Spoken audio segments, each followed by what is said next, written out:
बिस्मिल्लाहिर्रहमानिर्रहीम अस्सलाम वालेकुम। दोस्तों, आज का नया टॉपिक है टर्जिडिटी।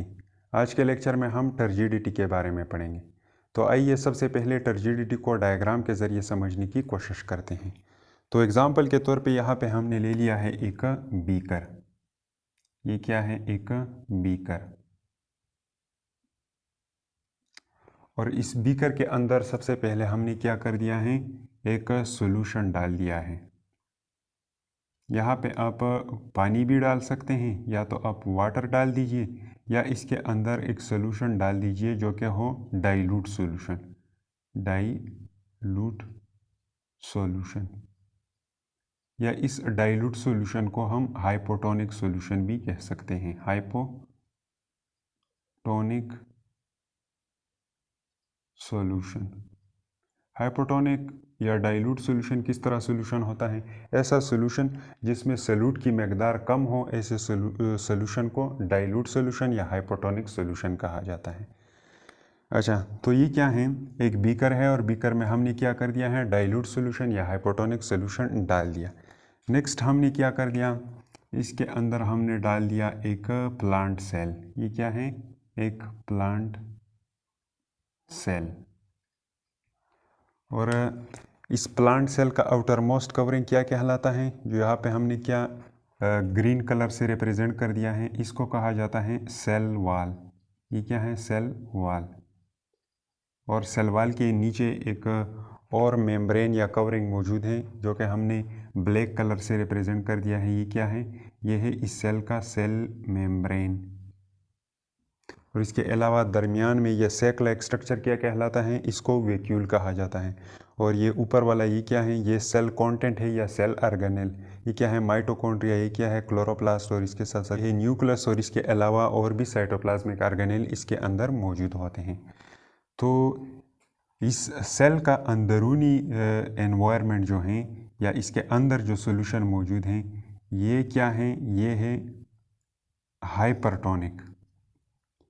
इसके अंदर जो सॉल्यूशन मौजूद है, ये कौन सा सॉल्यूशन है? ये है हाइपरटोनिक सॉल्यूशन। हाइपरटोनिक सॉल्यूशन किस तरह होता है? ऐसा सॉल्यूशन जिसके अंदर सॉल्यूट की मकदार ज़्यादा हो। तो यहाँ पे अगर हम देखें तो बाहर, सेल के बाहर जो सॉल्यूशन मौजूद है, ये क्या है? ये है हाइपोटोनिक। और सेल का अंदरूनी सॉल्यूशन क्या है? ये है हाइपरटोनिक। तो यहाँ पे आप लोगों को एक प्रोसेस याद होगा। यहाँ पे एक प्रोसेस परफॉर्म होता है जिसे ओस्मोसिस कहा जाता है। तो ओस्मोसिस के ज़रिए क्या होता है? इस सेल वॉल के अंदर क्या पास होता है? वाटर इससे पास होता है। इस हाइपोटोनिक सॉल्यूशन में जो वाटर मॉलिक्यूल मौजूद हैं, इसकी मूवमेंट हो जाती है किस चीज़ की तरफ? सेल के अंदरूनी एनवायरनमेंट की तरफ। सारा पानी इसके अंदर चला जाता है, क्योंकि ऑस्मोसिस में क्या होता है? हाइपोटोनिक सॉल्यूशन से सॉल्वेंट मॉलिक्यूलों की मूवमेंट होती है टुवर्ड्स द हाइपरटोनिक सॉल्यूशन। तो अंदर हाइपरटोनिक सॉल्यूशन है और बाहर हाइपोटोनिक सॉल्यूशन है। तो हाइपोटोनिक से हाइपरटोनिक सॉल्यूशन की तरफ यहाँ पे मूवमेंट होगी। तो यहाँ पे ये पानी किस के अंदर चला जाएगा? सेल के अंदर चला जाएगा और साइटोप्लाज्म तक ये पहुँच गया। साइटोप्लाज्म से ये पानी किस चीज़ की तरफ चला जाएगा? ये अंदर वैक्यूल की तरफ एंटर हो जाएगा। तो पानी यहाँ पे पहुँच गया। तो इसी तरह ये मूवमेंट ऑफ वाटर मॉलिक्यूल होगा, और इसी प्रोसेस को ओस्मोसिस कहा जाता है। तो वक्त के साथ साथ इस वैक्यूल के अंदर पानी का मकदार क्या हो जाएगा? ये ज़्यादा हो जाएगा। तो इस दौरान ये वैक्यूल के अंदर जो पानी मौजूद है, ये क्या करेगा? ये यहाँ पे एक प्रेशर क्रिएट करेगा। ये पानी क्या करेगा? जो वैक्यूल के अंदर मौजूद है, ये यहाँ पे एक प्रेशर क्रिएट करेगा, और वैक्यूल अंदर से क्या हो जाएगा? इस प्रेशर की वजह से पानी के मॉलिक्यूल क्या कर रहे हैं? बाहर की तरफ पुशिंग फोर्स लगा रहे हैं। तो इसकी वजह से ये वैक्यूल क्या हो जाएगा? ये स्वेलअप हो जाएगा। जब वैक्यूल पूरा स्वेलअप हो जाएगा, तो इस साइटोप्लाज्मिक एरिया में जितने भी ऑर्गेनेल मौजूद हैं, इनको पुश किया जाएगा टुवर्ड द सेल वॉल। और यहाँ पे इस पुशिंग फोर्स को क्या कहा जाता है? या प्रेशर को, इसको कहा जाता है टर्गर प्रेशर, टर्गर प्रेशर, ये पानी जो प्रेशर लगा रहा है तो इसको क्या कहा जाता है, जो मैंने रेड लाइन से रिप्रेजेंट कर दिया, इसको टर्गर प्रेशर कहा जाता है। तो ये टर्गर प्रेशर क्या करेगा, ये साइटोप्लाज्मिक कंटेंट जो हैं, जो साइटोप्लाज्मिक एरिया में मौजूद है, इन सब को सेल वॉल की तरफ क्या करेगा, पुश करवाएगा। तो इसकी वजह से सेल वॉल पटेगा नहीं, क्योंकि सेल मेम्ब्रेन की बनिस्बत सेल वॉल जो होता है ये इनएलास्टिक होता है। तो ये सेल क्या हो जाएगा, इसी तरह ये टर्गर प्रेशर बढ़ेगा और इसकी वजह से ये पूरा सेल क्या हो जाएगा, टर्जिड हो जाएगा।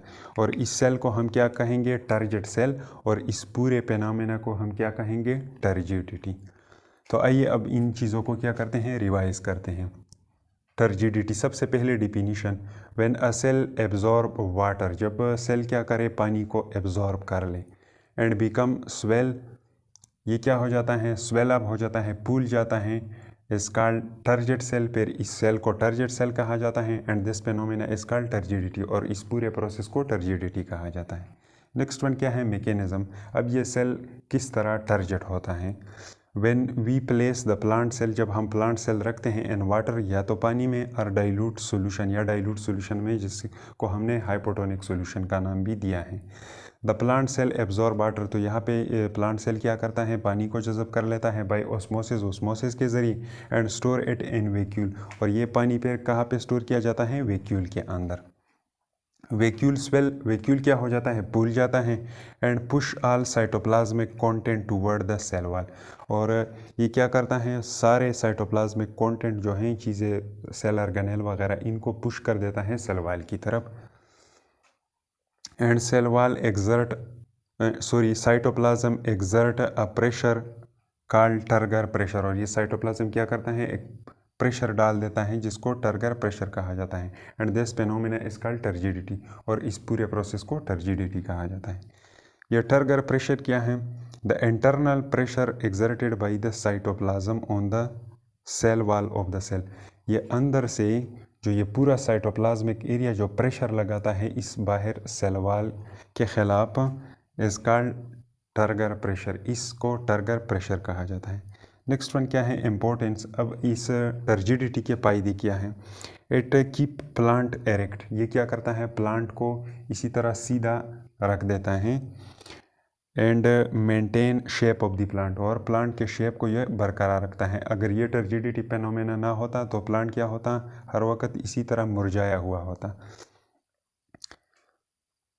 नेक्स्ट वन क्या है, help in closing and opening of stomata, इस टर्जिडिटी फेनोमेना की वजह से क्लोजिंग, बंद होना, एंड ओपनिंग और खुल जाना, स्टोमेटा का बंद होना और खुलना भी इसी टर्जिडिटी की वजह से होता है। इसके बारे में आप लोग मैकेनिज्म इसका जो है स्टोमेटा के ओपनिंग और क्लोजिंग का, इसको इंशाल्लाह आप लोग लास्ट चैप्टर में पढ़ेंगे, जो कि है ट्रांसपोर्ट चैप्टर, उसके अंदर ये मौजूद है। नेक्स्ट पेन क्या है, हेल्प यंग टिश्यू, और इस टर्जिडिटी की वजह से यंग टिश्यू जो होते हैं, जैसा कि मेरिस्टेमेटिक टिश्यू हैं, एपिकल मेरिस्टीम, इनकी क्या होती हैं, इसकी हेल्प की जाती है। Help and opening during day time and closing during night time of flower, दिन के दौरान जो फूल खुलते हैं और नाइट के दौरान जब ये बंद होते हैं, तो ये सारा प्रोसेस किस चीज़ की वजह से होता है, ये फेनोमेना भी टर्जिडिटी की वजह से होता है, क्योंकि फ्लावर के जो सेपल होते हैं उनके अंदर जो सेल मौजूद होते हैं वो भी टर्जिडिटी की वजह से उसकी ओपनिंग एंड क्लोजिंग होती है। अच्छा, तो ये था टर्जिडिटी, उम्मीद है आप लोगों को समझ में आ चुका होगा।